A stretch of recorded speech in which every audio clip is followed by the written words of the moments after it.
បាទសូមគោរពជំរាបសួរទៅដល់បងប្អូនពលករខ្មែរយើងដែលរស់នៅក្នុងប្រទេសថៃបាទសម្រាប់ថ្ងៃនេះវីដេអូនេះជូនជាដំណឹងដោយសារតែមានបងប្អូនពលករខ្មែរយើងជាច្រើនបាទបានខលមករកខ្ញុំសាកសួរពីរឿងថាតើបងប្អូនខ្មែរយើងអ្នកដែលតនៅក្នុងប្រទេសថៃតើប្រភេទណាអាចតបានប្រភេទណាមិនអាចតបានហើយអ្នកដែលនៅក្នុងប្រទេសថៃហ្នឹងតើនៅក្នុងសម្រាប់បងប្អូនពលករខ្មែរ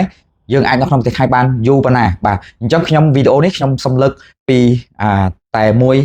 ចំណុចឬមួយប្រភេទសម្រាប់ឯកសារបាទសម្រាប់ឯកសារអ្នកបោះ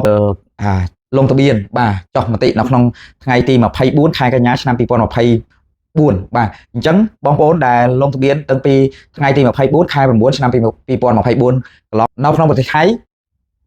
ដល់ថ្ងៃទី31ខែ3ឆ្នាំ2026បាទអញ្ចឹងសេចក្តីប្រកាសនេះ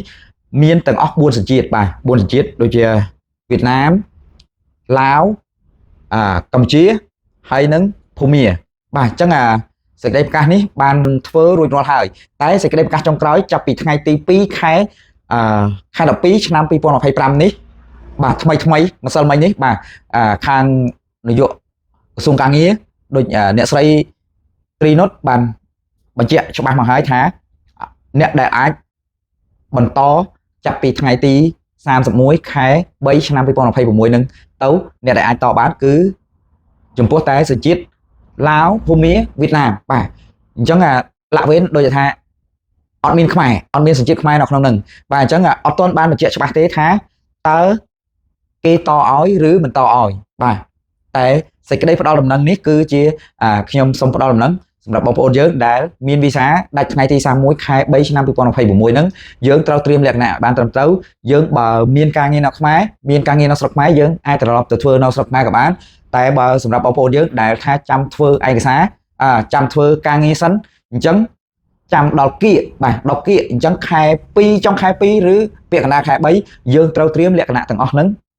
ត្រឡប់ទៅខ្មែរវិញបាទត្រឡប់ទៅខ្មែរសិនដើម្បីជៀសវាងបងប្អូនកុំឲ្យរស់នៅប្រទេសថៃដោយខុសច្បាប់បាទអញ្ចឹងសូមសំណូមពរបងប្អូនយើងមាន2ប្រភេទបាទសម្រាប់ប្រភេទទី1គឺបងប្អូនដែលមានប៉ាសពតពណ៌ក្រហមឬពណ៌ខ្មៅតែបានដាក់វីសា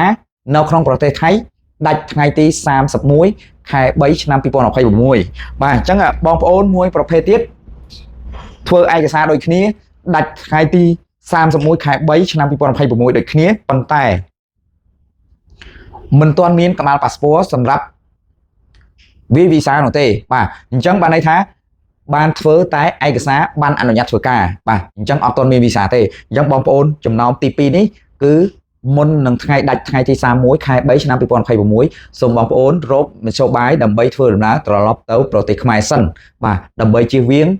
យើងរស់នៅប្រទេសថៃដោយខុសច្បាប់បាទសម្រាប់វីដេអូនេះខ្ញុំមានតែប៉ុណ្្នឹងទេបាទសូមអរគុណច្រើននិងសូមជម្រាបលាបាទជួបគ្នាវីដេអូថ្មីសូមជួយចុច like ចុច share ដើម្បីបងប្អូនយើង